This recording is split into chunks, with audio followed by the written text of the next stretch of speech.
नाजिल की गई थी जब हजूर सल्लल्लाहु अलैहि वसल्लम पे जादू हो गया था। तो इस जादू को ज़ायल करने के लिए अल्लाह ताला ने ये दोनों सूरतें नाजिल की थी ताकि जो है हजूर सल्लल्लाहु अलैहि वसल्लम से जादू ख़त्म हो जाए। तो जो है इसी तरह हमें भी जो है कि अगर कोई मसला हो, कोई परेशानी हो, कोई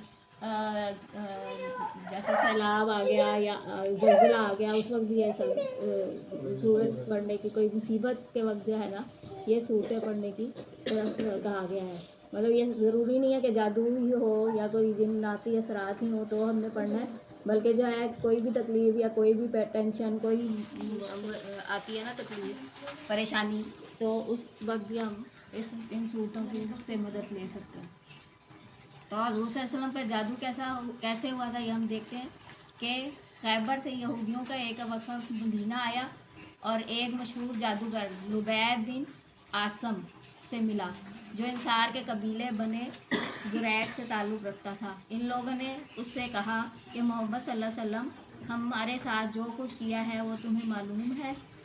हमने उन पर बहुत जादू करने की कोशिश की मगर कोई कामयाबी नहीं हुई।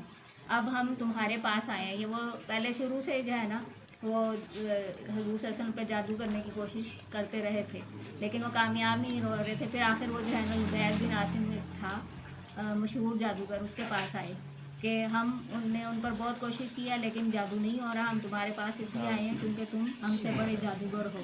लो ये 3 अशर्तियाँ हाजिर हैं, उन्हें कबूल करो और मोहम्मद सल्लल्लाहु अलैहि वसल्लम पर एक जोर का जादू करो। इस ज़माने में हजूर सल्लल्लाहु अलैहि वसल्लम के यहाँ एक यहूदी लड़का खिदमतगार था।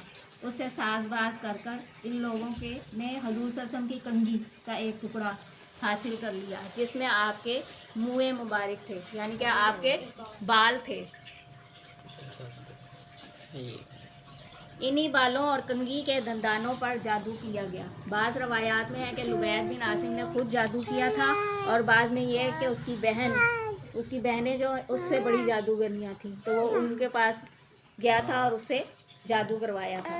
बहरहाल इन दोनों सूरतों से जो भी सूरत भी हो, उस जादू को एक नर खजूर से खोशे के गुलाफ में रखकर लुबैद ने बनी जुरैक के कुएं में, बनी जुरैक एक कुआं था उसमें जो है ना वो हजूर सल्लल्लाहु की कंघी का छोटा जो टुकड़ा लिया और उस पर जो है ना आपके बाल लगे हुए थे उस पर जादू उन्होंने करवाया था। फिर जो है ना उसे जो है कुएं में एक पत्थर के नीचे दबा दिया था। इस जादू का असर नबी सल्लल्लाहु अलैहि वसल्लम पर होते होते पूरा 1 साल लगा था। आखिरी 40 दिन तो ना हजूर सल्लल्लाहु अलैहि वसल्लम के लिए बहुत ज़्यादा सख्त और आखिरी 3 जो रातें हैं बहुत ज़्यादा जो सख्त थी। इसी तरह जो है ना हजूर सल्लल्लाहु अलैहि वसल्लम जादू जो है होता था तो ये नहीं है कि वो दीनी बातें नहीं भूलते थे, लेकिन ये है कि उनको ये नमाज भूल जाते थे बास रकत, लेकिन ये किसी को नुकसान वो नहीं पहुंचाते थे। मतलब ये उनकी कैफियत थी कि किसी को भी उन्होंने इस लिहाज से दीनी लिहाज से थोड़ा सा ये था कि बस नमाज में भूल जाते थे लेकिन वैसे किसी तरह भी नुकसान नहीं पहुंचाते थे। तो हजूर सल्लल्लाहु अलैहि वसल्लम जो है ना हज़रत आयशा के पास आए। आपने बार बार अल्लाह ताला से दुआ मांगी कि मुझे अजीब सा हो रहा है तो आप मेरे लिए दुआ करो। इसी हालत में आपको नींद आ गई या गनूदगी तारी हुई। फिर बेदार होकर आपने हज़रत आयशा से कहा कि मैंने जो बात अपने रब से पूछी थी वो इससे मुझे बता दी है। हज़रत आयशा ने अर्ज़ किया वो क्या बात है? आपने फरमाया 2 आदमी यानी फरिश्ते 2 आदमियों की सूरत में मेरे पास आए, एक सरहाने की तरफ था और दूसरा पाइती की तरफ। मतलब एक मेरे सर की तरफ था, 2 फरिश्ते मेरे पास आए ख्वाब में, उनको नींद में थे, उसमें उनको नज़र आया कि एक जो है मेरे सर के पास है और एक मेरे पाँव के पास है। एक ने पूछा इन्हें क्या हुआ? दूसरे ने जवाब दिया इन पर जादू हुआ है। उसने पूछा किसने किया है? जवाब दिया लुबैद बिन आसिम ने। यानी कि अल्लाह ताला ने नींद की कैफियत में भी हजूर सल्लल्लाहु अलैहि वसल्लम को उस जादूगर का नाम भी बता दिया और तो ये भी बता दिया कि जादू हुआ है। पूछा किस चीज़ पे किया है? जवाब दिया कंघी और बालों में एक नर खजूर के खोशे के गुलाफ के अंदर। पूछा वो कहाँ है? अब ये भी जवाब उनको मिल गया उसमें ही, मतलब नींद की कैफियत में ही। जवाब दिया बनी जुरैक के कुएं, बनु जुरैक के कुएं जी अरवान की तह के पत्थर के नीचे है।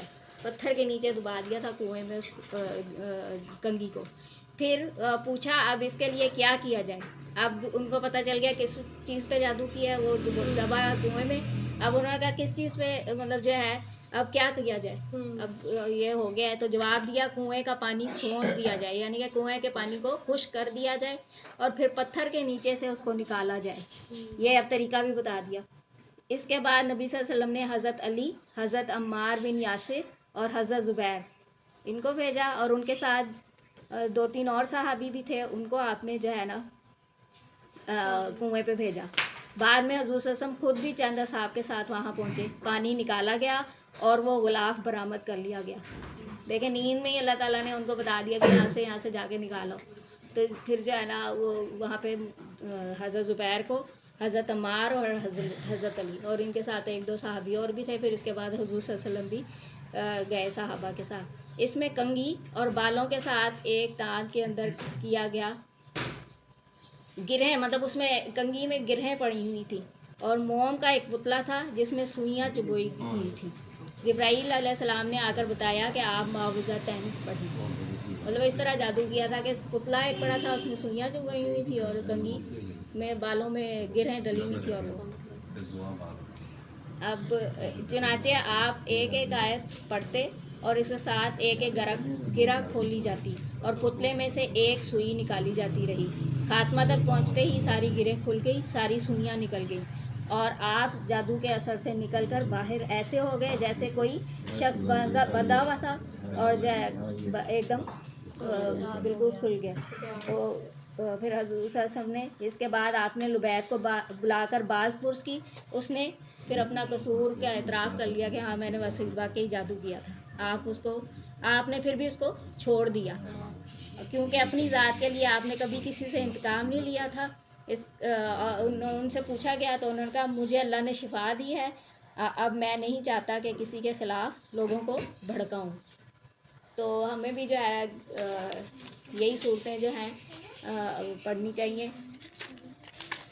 किसी भी ऐसे कैफियत में। इसके अलावा जो है ना सूरह फातिहा के बारे में भी कहा गया है कि सूरह फातिहा भी जो है ना मुख्तलिफ बीमारियों में शफा देती है, और जो है बाकी भी चीज़ों में जो है ना हमें इन 2 सूरतों से, और ये है कि रात के वक्त भी सूरह फलक और सूरह नास पढ़ के और आयतुल कुर्सी भी पढ़ के जो है रात को सोनी चाहिए, ताकि हम मुख्तलिफ शयातीन जिन्हों इनसे पनाह मांगें। इसी तरह जो है हमें जो है रात के वक्त ही शयातीन या बुरे काम होते हैं, मतलब रात के वक्त ज़्यादातर, और तो इसमें भी हमें कोशिश करनी चाहिए कि ख़ुसूसन रात के वक्त तो हम लाजमन जो ये दोनों सूरतों से और सूरह फातिहा